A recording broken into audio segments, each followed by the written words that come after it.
Welcome to the Breakthrough Success Podcast, helping you achieve that breakthrough you've always been looking for in your business. And now your host, Mark Guberti.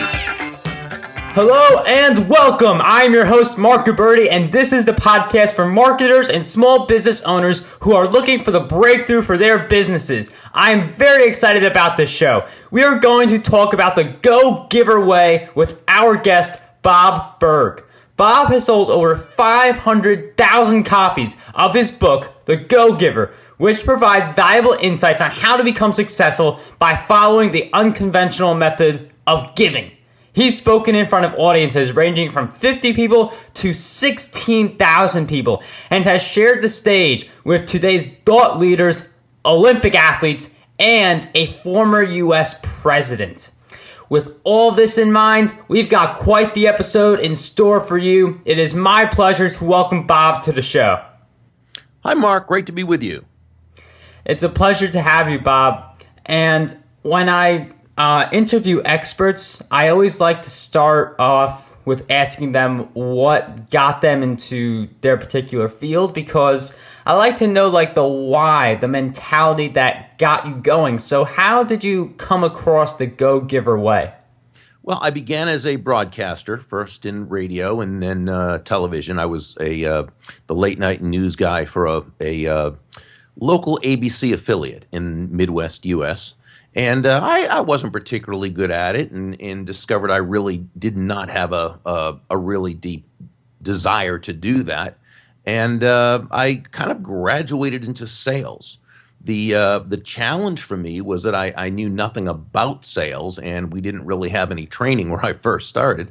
And so I floundered for the first few months until I was in a bookstore, and I came across some books on selling, and started to apply that information, and within a very short period of time, my sales began to do very well. And it was really just a matter of now having a methodology or a system to be able to do something, which I think is very important for anyone, especially anyone starting out, to understand that you don't have to reinvent the wheel. If there's something you want to do, whether it's a skill set like selling or running a particular business, what have you, someone's already done it, and they've probably documented it some way these days more than ever, certainly more than when I was younger. And but there were always books. And so I think when you follow a system, and I define a system as simply the process of predictably achieving a goal based on a logical and specific set of how-to principles. In other words, the key is predictability. If something's been proven that when you do A, if you'll do A and continue to do A, you'll get the desired results of B, then all you need to do is continue to do A and you'll get the desired results of B. So I think when you do that, you create the context for success. And so I was doing that. I worked my way up to sales manager of a company a couple of years later, and was doing that for a while. And eventually I started to teach people what was working for me and the people that I was teaching. And eventually a career came out of it as a speaker. And I've been speaking for quite a while now, and wrote a couple of books in the 90s, and eventually teamed up with John David Mann, a fantastic writer. And we co-authored The Go Giver. And you share a lot of great insights in the book. How did you come across those insights for the very first time?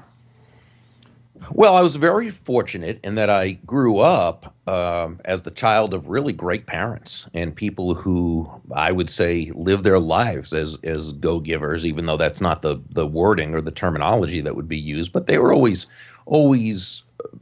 being of value to others. They always created value for others. They were just good people who always helped others. And, so that was a good example. I think when I got older, I lost my way for a while, especially as I got into the business world and began to see that people weren't always doing things the right way. And but eventually I came back to it when I saw that doing things the right way not only felt better, but was actually lots more profitable. And that's really the key, that, we because of everything we see on TV and we read about and we hear about all these, we get these horrible messages about people who've been successful financially and so forth. And if you listen to the news or listen to other people sometimes, you'd really think it is the type of situation where you've got to be mean and nasty and heartless in order to do well. Very seldom do those people do very well. Typically, they cannot sustain their success, and it's usually in spite of those things, not because of those qualities that those people are successful. Typically, people who look to add value to others, and we can discuss, during this conversation why it is. It's not a matter of magic or anything. There are very logical, rational reasons why it's this way. That to the degree you can move your focus from yourself onto other people and looking for ways to provide value to them, that's the degree to which you're going to be successful financially and in all the other ways. Providing value is very important, and you talk about that a lot in The Go Giver. And I like how you mentioned how people will succeed like in spite of all these bad things. Like the people who are successful and do it unethically, I'm talking about those types. Like they'll do it in spite of. And I want to transition into goal setting, because goal setting impacts like who we become and like how much we get accomplished. And the rule of thumb seems to be that what you focus on is what you get. But in your book, you state that if your primary focus is on making money, it's not going to happen. And you instead basically say you have to serve people instead. But if we focus on making money, why will it not work? Like, why is it different from like other goal setting ideas? Well, first, I want to make sure to clarify that it's not that that you serve people instead of making money. No, in a free marketplace where no one is forced to buy from you, you will only make money as a result of serving other people. So let's go back to your question, because it's a really good one. In other words, goal setting and where should that focus be? Now, by the way, there is absolutely nothing wrong with setting financial goals. I recommend doing that. My feeling is you should set goals in any area that's important to you, okay? And money is certainly a very important part of life, of living, of society. So no, we should set financial goals.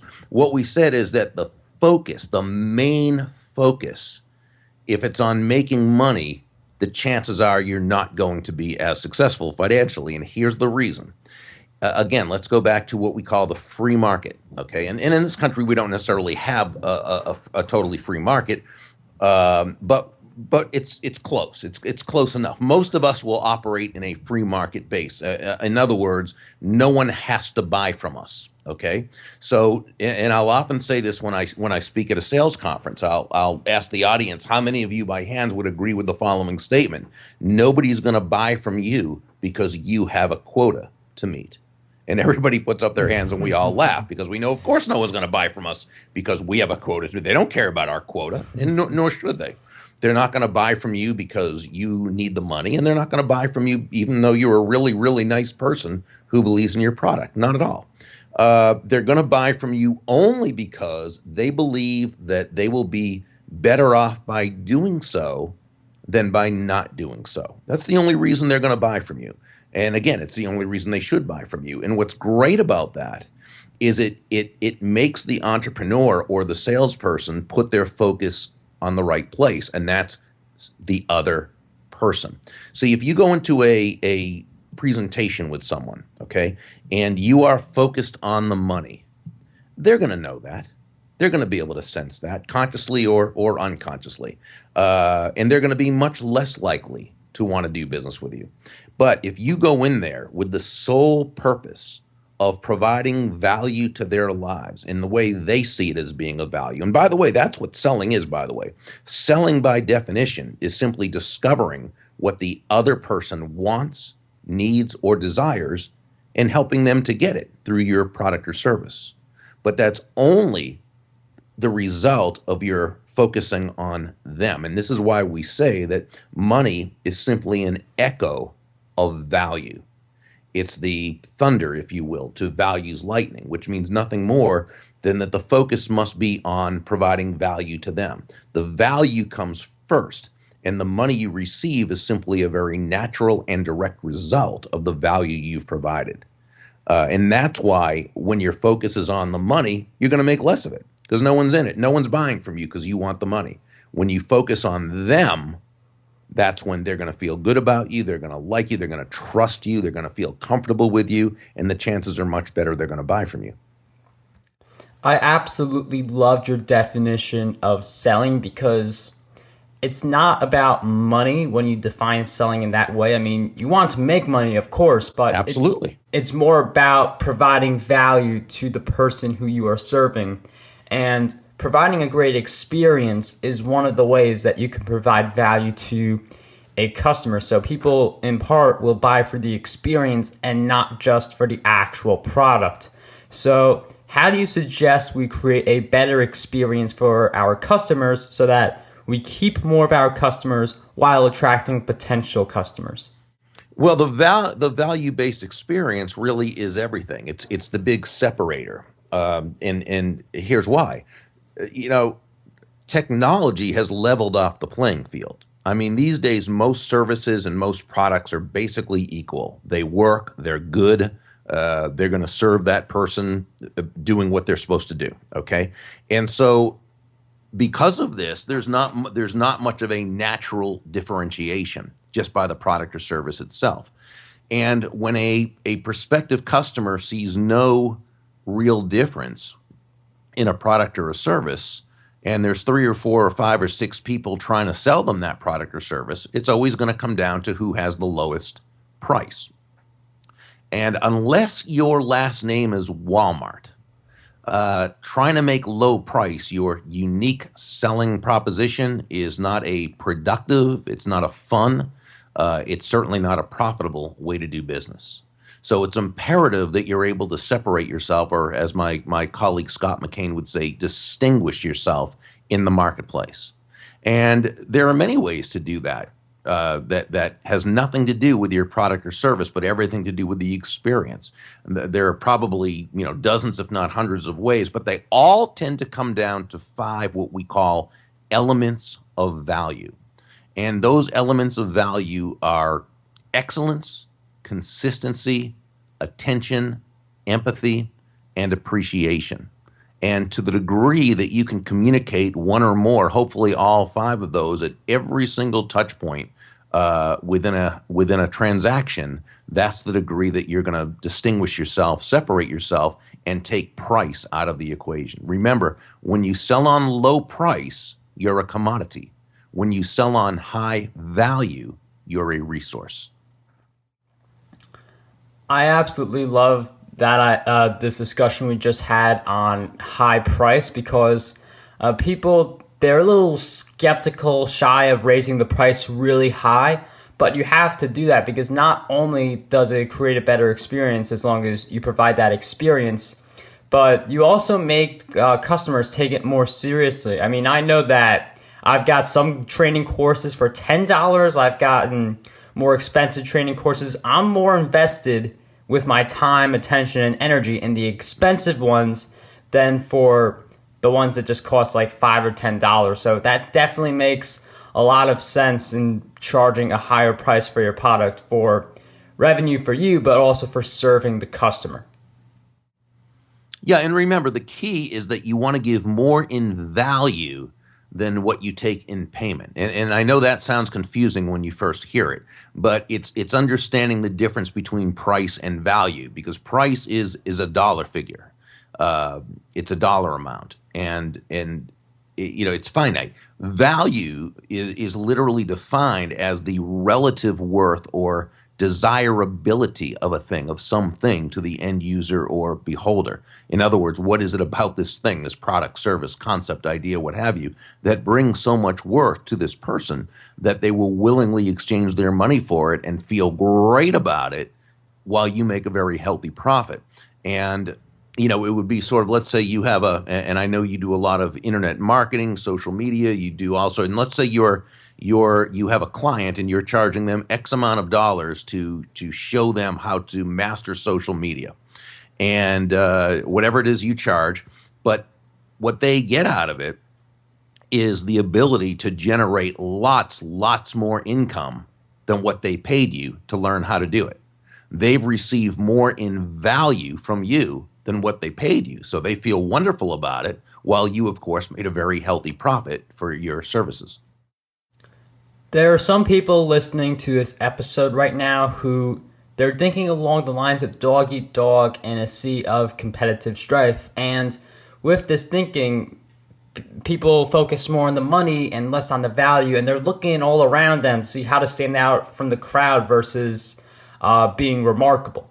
How would you recommend someone with this dog eat dog mentality to pursue the go giver way instead? Sure. Well, first of all, let's understand there are a lot of people who operate in a dog eat dog style. That's just what they do. It's who they are. Fortunately, you don't have to do that in order to compete with them. In fact, you're much more likely to do well if you're not competing with them, but rather competing with yourself. And here's what I mean. And I first learned this in the 1910 classic by Wallace D. Wattles called The Science of Getting Rich. And he talked about living on the creative plane rather than living on the competitive plane. When you live on the creative plane, your focus is on creating value for others, okay, for your customers and those who will be your customers. When you're living on the competitive plane, your focus is totally on beating your competition. You are immersed in just thinking about your competition. Now, lest anyone misunderstand this, please get this point, okay? It is good to know about your competition. You need to know your competition. You need to know their strengths, their weaknesses, their opportunities, their threats, their products. Absolutely know of them, know about them, okay? What I'm saying is don't focus on them. Don't focus on them, because if you're too busy focusing on them, you can't possibly be focusing on creating value, okay? So know your competition, know who they are, know about them, but focus, live on the creative plane. Your energy should be going into finding, meeting, winning over, and ultimately serving more clients. Value has been a cornerstone point within this whole discussion, and it's really important to provide that value. And a lot of people are looking for ways, how do I make money fast? It's one of those things that gets like millions of search results on Google. And in your book, you mentioned that if you need a lot of money, produce a lot of value. And if you want to make money fast, provide a lot of value fast. So basically the simple equation is more value results in more money over time. And with this equation in mind, what are some ways that we can produce more value at a faster pace? Well, this depends solely upon what you do. When we say, and what happened was in the story, the speaker at the time, Deborah Davenport, was relating a story that she talked about needing to make more money, and she heard the person say, then provide more value, and then someone asked, well, what if you need to make money fast? Well, then find a way to more quickly provide value, and that's fine. That's not to be confused with quick money or get rich quick. Typically, get rich quick. Not that it never happens. It certainly does sometimes, though very, very, very rarely. Okay, I mean, you can't. It's not something to depend on. It's not a strategy. Get rich quick is not a strategy. Typically, if you get rich quick, you're going to get poor just as quick. Okay, and so I would say that's not a strategy. But if you need to make money faster, you need to find a way to reach more people with your value and offer your value to them quicker than not doing so. So there's nothing magic to it. There's no easy answer. But depending upon what it is you do, if you need to make more money, find a way to add value in however you can to this person. If you need to make money faster, get on the phone, knock on more doors, more emails, more connecting with people that can put you in the position where you're going to be able to touch more people's lives with value in a quicker way. But there's certainly nothing magical about it. I totally love the concept of touching people's lives. When I first came across that in your book, I was totally blown away because, I do work to create an impact, but I love having the goal of reached out and impact this many people by the end of the year. That sounds like such an amazing goal for me, and it's one of the goals that you emphasize within the 5 laws that you mentioned you and John mentioned within Go Giver. So I was wondering if you could give us a quick review of those 5 laws that you and John share in your book. Sure. Well, the laws themselves are the laws of value, and we discussed that actually a little earlier when we said give more in value or use value than what you take in payment. Law number 2 is the law of compensation. Law number 3 is the law of influence. Law number 4 is the law of authenticity, and law number 5 is the law of receptivity. Now, what you were just asking about was actually that touching lives was law number 2, and this is the law of compensation, which says your income is determined by how many people you serve and how well you serve them. So where law number 1 says to give more in value than you take in payment, law number 2 tells us that the more people whose lives we touch with the exceptional value we provide, the more money with which we'll be rewarded. So law number 1 is all about providing value. That's the foundational principle. But that represents only your potential income, because you simply can't make a huge income serving one person. So no, law number 2 is all about how many lives you impact with the value you provide. So, how do you do that? You find a way to meet people and add value to their life, connect with new people, be introduced to new people. You get referrals. That's a great way to meet new people. Referrals are a fantastic way to touch more lives, because with referred prospects, they're easier to set the appointment with because you're going in on borrowed influence. With referred prospects, price, price is less of an issue. It's not a non-issue or not an issue, but it's less of an issue, again, because of borrowed influence. So you can, again, focus on selling on value rather than on price. With a referred prospect, it's typically easier to complete the sale because you're going in on borrowed trust. And with a referred prospect, they're usually already of the mindset that that's how you do business because that's how they met you. So it's typically, in their mind, referring you to others is simply a natural part of the process. So that's how you want to reach more people's lives who you can then touch with the value you provide through your product or service. At the beginning of our interview, I went into that whole introduction of how you sold over 500,000 copies of your book and how you could speak in front of audiences of tens of thousands of people. And that is quite the impact you are making. And you mentioned referrals, which has been really big for you. Is that the main way that you touch the lives of so many people, or are there other ways that you touch as many people's lives as possible? No, I think that's the main way. The book itself is a book that is often referred to others, given as gifts to others. Companies buy lots of them for their employees and their sales team and so forth. So that's a big part. But I've also, the book's been out 9 years now, and I still do about 7 or 8 interviews a week on this book. So I've never stopped promoting the book. So it's always a work in progress.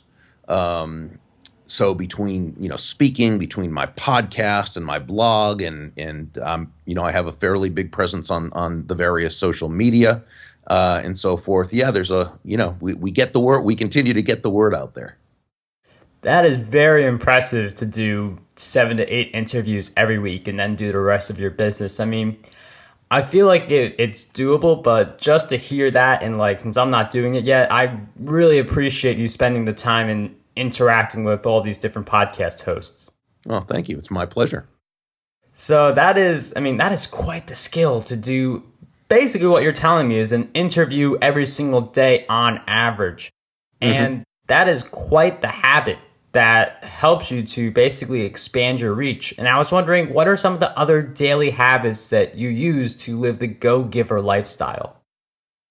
Well, as far as habits goes, it just means that I'm always looking for ways to provide value to others. So I try in whatever it is I'm doing, asking myself, how does this serve? Who does this serve? Does it serve? Is my focus in the right place? And so, you try to keep yourself on track. We're all human, and as human beings, we all are naturally self-interested, right? And to deny that, I think, is to deny reality.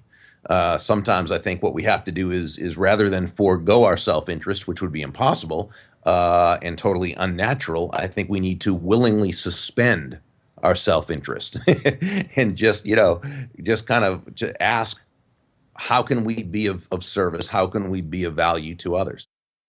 We are approaching near the end of our interview, and I like to ask the final few questions that I ask for all of my guests. The first question is about a challenge. So I'm wondering, what's one big challenge you faced in your life, and how did you overcome it?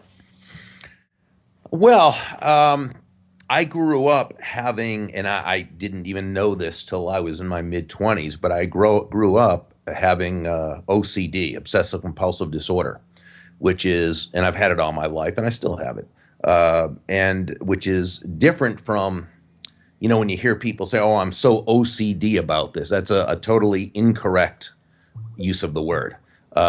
Being obsessive about something or caring a lot about something is not obsessive compulsive disorder. It's a whole different thing. But it really plays a lot of games with your mind, and it's really a tough way to go through life, because it's a combination of really horrid, bad, intrusive thoughts and actions that you do that are sort of magical in nature, as though that's going to get rid of the thought. Very hard to explain, but if anyone's interested or think they may or someone they know may have OCD, you can look up the OCD Foundation. I think it's iocdf.org. And they have wonderful information. And fortunately, these days, they know so much more about it than when I was a kid. I'm 59. And when I was a kid, that nobody knew about this. And so, again, it wasn't until I was in my mid-20s that it was actually diagnosed. But that was that's been a hard thing to go through life with. But, we all have our things, and we deal with them. And so, whether I've overcome it or not, I don't know. But I certainly work within it. I know that OCD is like a serious issue. I do hear some people saying like OCD, and like the way you described before, as being really focused onto something. Right. That's a really good discussion. I mean, I don't want to like go too deep into here, because I know this could turn into quite the lengthy discussion and like go hours long. But that is very interesting that you bring that up, because it's like a lot of people just say it for the focus part. Right. Well, yeah, exactly. They make a joke out of it. They OCD about this or on that. And again, it's just a misappropriation of the word, and they don't mean anything by it. They don't. It's nothing malintent. It's just incorrect. So, but that's why I bring it up, and and it seems like whenever I do bring it up, there's someone who either emails me or I hear from later on that says, "Yes, I heard you mention the International OCD Foundation, and I contacted them, and it was the best thing I ever did," and so forth. And so, anyone that can be helped by this, I'm only too happy to help. That's awesome. Impacting even more lives. Thank you. You've gone through quite the journey. You've been able to reach out to all of these people, and I'm wondering, throughout this whole journey, what is the best lesson that you have learned? I think it was probably 36, 37 years ago. I had just been in sales for a couple of years. And, I was doing okay. But, like I said, I learned how to sell, so my sales are good. And so I could sell. But I still wasn't near the potential that I could be. And it was really because my focus was in the wrong place. And I remember going back to work, going back to the office one day, and one of the sort of seasoned old veterans, he wasn't actually even in sales. As I recall, he was in the engineering department, but he was a very wise man. And he said to me, I think he saw me looking discouraged because I had just come back after not making a sale. And he said, "Burg," and I think he saw me as sort of like Joe in the story, in The Go-Giver, right? As the young up-and-coming kid with great potential but wasn't quite realizing it. And he said to me, "Burg, can I give you some advice?" And I said, "Yeah, sure, absolutely." And he said, "If you want to make a lot of money in business, if you want to make a lot of money in sales," he said, "don't have," and this goes back to what we were saying earlier, right? He said, "don't make money your target. Your target is serving others. Now, when you hit the target," he continued, "you'll get a reward, and that reward will come in the form of money, and you can do with that money whatever you choose. But never forget, the money is simply the reward for hitting the target. It's not the target itself. Your target is serving others. And that lesson made all the difference for me. That's powerful, and it's definitely something that you talk about in the book. It's a recurring theme, and I really cannot say enough how much I've enjoyed reading the book, but there's one problem. I've finished the book, and I need more book recommendations. So you've offered some book recommendations already. I was wondering, what are 3 great books you can think of right now other than the ones we already discussed? Well, I would recommend everyone read the 1936 classic by Dale Carnegie, How to Win Friends and Influence People. To me, that's a gold mine, and that's a book that you should read and reread again. It's about people skills, and it's one of the most important books I think that's ever been written. Another great book is called The Secret of Selling Anything, and this is a book that was actually written in the 1960s in the form of 2 manuscripts that were never published. His name is Harry Browne, Browne, and it was only after he died, right around, I think, 2007, if I recall, 2008, that his widow found the manuscripts, and she sold them to a publishing house because she saw just how amazing they were. And they put that in the form of a book, which again they called The Secret to Selling Anything. And the author's Harry Browne, Browne. And the 2 manuscripts, there are 2 brief manuscripts. The first one was all about just understanding human nature. And the second part of it was how selling relates to understanding human nature. And to me, it was the most beautiful look I've ever seen at not only understanding human nature, but respecting human nature, operating within the context of human nature, and in such a way that as a salesperson, you can really bring the most value to the most people. So I thought that was a fantastic book. And another one I just read recently, which has quickly become one of my all-time favorites, is called The Untethered Soul. And it was written by Michael A. Singer, The Untethered Soul. Those are really good book recommendations. I mean, you presented them very well. I'll be sure to check them out. But people listening to this episode who they've really enjoyed it and you've provided a lot of great value, they want to check you out too. So I'm wondering, and I know the listeners are wondering too, where can we find you on the web? Sure. The website is The Go Giver. It's without the hyphen, just thegogiver.com. And while they're there, they can scroll down and get they can read the first chapter or an excerpt from The Go Giver and some of my other books, Go Givers Sell More, The Go Giver Leader, whichever ones they'd like. And then they can click through if they like what they see. They can find my podcast there if they like. We usually have a new episode every Tuesday morning that comes out. And they can join the Go Giver Ambassadors group, the Go Giver Way. And of course, they can connect with me on Twitter, Facebook, LinkedIn, and so forth. Bob, it has been such a pleasure to interview you today. Thank you for taking the time to be a guest on Breakthrough Success. My pleasure, Mark. Thank you for having me. I just love the great work you do, and keep it up. Thank you. I thoroughly enjoyed that interview. The Go Giver has such profound advice and gives life a positive twist. Do good for others, and good things will happen to you. Of course, there's more than that, but I just love the fact that you could do good for others and then good things happen to you in return. If you believe in the dog-eat-dog mindset, then you are missing out on increasing your influence and growing your business as a result of that increased influence. While I like to have financial goals, my interview with Bob inspired me to have a new goal, and that new goal is based on the number of lives I impact within a certain time frame. This was a really great interview. I really got the idea of doing good for others, and I mean, that's been such a strong focus already, but now I know that I can focus even more of my time, attention, and energy in that direction. If you forgot to take notes, then don't worry. We've got you covered with the show notes. Visit markgoodberry.com/E37 for those. You can ask your questions over there, which I'll be happy to answer. To never miss an episode, don't forget to subscribe to the podcast on whatever player you are using. If you are a regular listener and haven't done so already, I would greatly appreciate it if you could give this podcast a review or a rating. Two ways you could do this are through markgabberty.com/iTunes or markgabberty.com/Stitcher. That ends this episode. Don't forget, dream big, achieve greatness, and unlock your potential today.